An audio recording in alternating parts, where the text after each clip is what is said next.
Hi friends, स्वागत है आप लोगों का हमारे चैनल यूट्यूब चैनल में लीगल एनालिसिस में।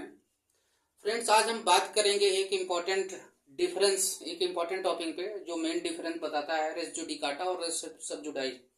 What is the main difference between res judicata and res सबजुडाइज।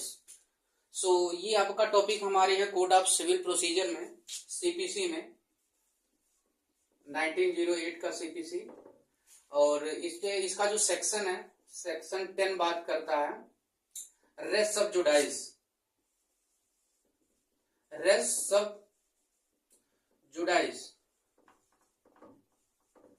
और इसकी आप देखेंगे जो सेक्शन 10 में जो हेडिंग लिखी हुई है stay in suit, stay in suit. और जो सेक्शन 11 बात करता है रेस जुडिकाटा।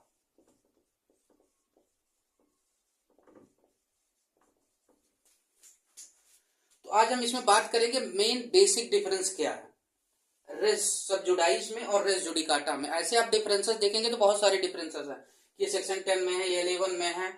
और इसका जो डिसीजन, इसमें जो है मैटर जो ऑलरेडी पेंडिंग होना चाहिए, इसमें जो है ऑलरेडी डिसाइडेड होना चाहिए। So what is the because आज हम बात करेंगे मेन डिफरेंस क्या है इन दोनों के बीच, res sub judice and res judicata. Main difference क्या है बाकी अगली वीडियो में बनाएंगे। तो रेस जुडिकाटा एक बहुत ही लंबा टॉपिक है, इसमें एक एक्सप्लेनेशन है जिसमें वीडियो काफी लंबी हो जाएगी। तो रेस सबजुडाइज क्या होता है और रेस जुडिकाटा क्या होता है, इन दोनों में मेन बेसिक डिफरेंस क्या है, इस पे हम बताने जा रहे हैं। स्टे इन सूट, आप इसकी डिफिनेशन से ही देख लीजिए, इसकी जो हेडिंग पड़ी हुई है स्टे इन सूट, मतलब जो सूट अभी कोर्ट के सामने आया है उस पर स्टे लगा दिया जाए। स्टे क्यों लगा दिया जाए? क्योंकि वो सूट ऑलरेडी पेंडिंग है सेम कॉज ऑफ एक्शन पे, सेम मैटर में, उसी कोर्ट में जिस कोर्ट में दोबारा ये सूट इंस्टीट्यूट किया गया है, या किसी और कोर्ट में जो इंडिया में है, जो उस रिलीफ को देने के लिए कॉम्पिटेंट है। तो अगर उस सब्जेक्ट मैटर पे दोबारा से सूट इंस्टीट्यूट हो गया, पहली बात तो इंस्टीट्यूट होना नहीं चाहिए, लेकिन अगर इंस्टीट्यूट हो गया है और केस के दौरान ये बात पता चलती है कि ऑलरेडी इस मैटर पे, जो मैटर यहाँ कोर्ट के सामने आया है उस पे ऑलरेडी उस मैटर पे किसी और कोर्ट में जो कॉम्पिटेंट है और जो उस पे जो है प्रोसीडिंग चल रही है, तो जो हमारा प्रेजेंट का कोर्ट होगा जहां पे ये मैटर इंस्टीट्यूट हुआ होगा, उस पे ये रेस सबजुडाइज का प्रिंसिपल उपयोग करते हुए कोर्ट क्या करेगा, उस प्रोसीडिंग को वहीं पे रोक देगा। स्टे इन सूट मतलब ये मतलब इसमें क्या होता है कि जो मैटर यहाँ पे आया है वो मैटर पहले ही किसी कोर्ट में वो पेंडिंग है, ऑलरेडी डिसाइड नहीं हुआ है, दोबारा उसी मैटर पे सेम कॉज ऑफ एक्शन पे सेम पार्टी में वो उस मैटर को दोबारा कोर्ट के सामने आया है। ठीक, इसमें क्या, और यही मेन डिफरेंस होता है रेस जुडिकाटा और रेस सबजुडाइज में। रेस जुडिकाटा में क्या होता है, जो मैटर कोर्ट के सामने आया ये इस केस के इंस्टीट्यूशन पे रिस्ट्रिक्शन लगाता है। ये रेस सबजुडाइज ये जो है ट्रायल पे जो है रिस्ट्रिक्शन लगाता है, ट्रायल को रोक देता है। ये जो होता है जो केस आपका होता है उसको उसके इंस्टीट्यूशन पे ही रोक लगाता है, केस के रजिस्ट्रेशन पे ही रोक लगाता है। इसमें क्या होता है कि केस पेंडिंग था पहली कोर्ट में, इसमें क्या होता है केस ऑलरेडी डिसाइड हो चुका हुआ था। जिस मैटर पे वो जो केस फाइल करने पार्टी आती है, अगर उस मैटर पे किसी कॉम्पिटेंट कोर्ट ने ऑलरेडी जो है डिसीजन दे दिया होता है तो नया suit same cause of action पे रजिस्टर नहीं हो सकता। ये जो प्रिंसिपल है रेस जुडिकाटा का, इसको अप्लाई करते हुए कोर्ट जो है उसको डिसमिस कर देगी, क्योंकि वो सब्जेक्ट मैटर ऑलरेडी डिसाइड हो चुका है प्रीवियस कोर्ट में, कॉम्पिटेंट कोर्ट में उसको ऑलरेडी डिसाइड कर दिया गया है।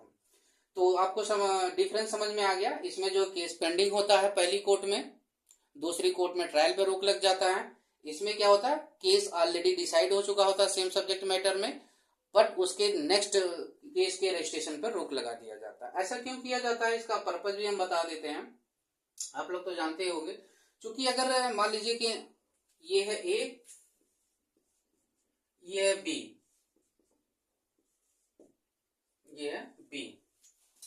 मान लीजिए टाइटल का डिस्प्यूट है, किसी लैंड के टाइटल का डिस्प्यूट है,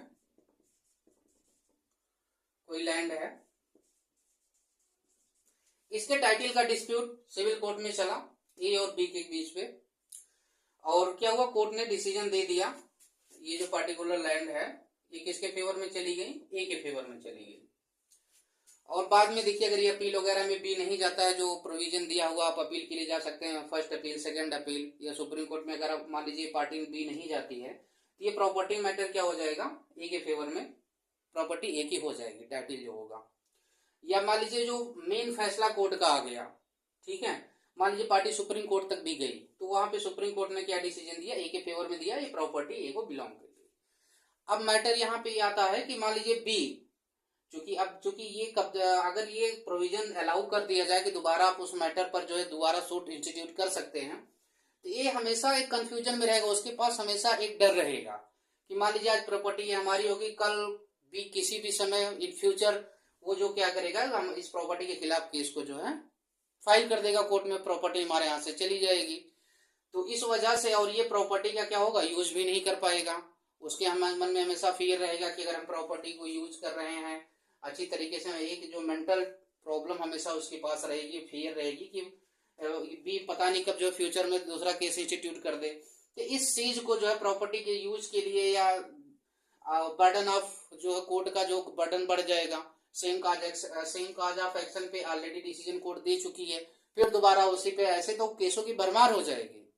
तो इस वजह से ये रेस जुडिकाटा और रेस सब जुडाइस प्रिंसिपल जो है कोर्ट के जो हमारे लॉ के द्वारा इस्तेमाल किया जाता है ताकि कोर्ट के जो बर्डन हो वो भी कम हो सके।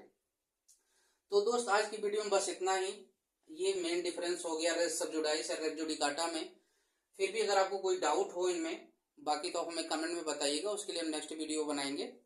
और फिर भी आपको कोई सजेशन देना हो तो आप हमें कमेंट करिएगा, चैनल को लाइक और सब्सक्राइब करिए, जहाँ तक हो सके शेयर भी करिए, क्योंकि आप लोग सपोर्ट करेंगे तभी हमारे चैनल की ग्रोथ होगी। मिलते हैं फ्रेंड्स अगली वीडियो में, तब तक के लिए नमस्कार।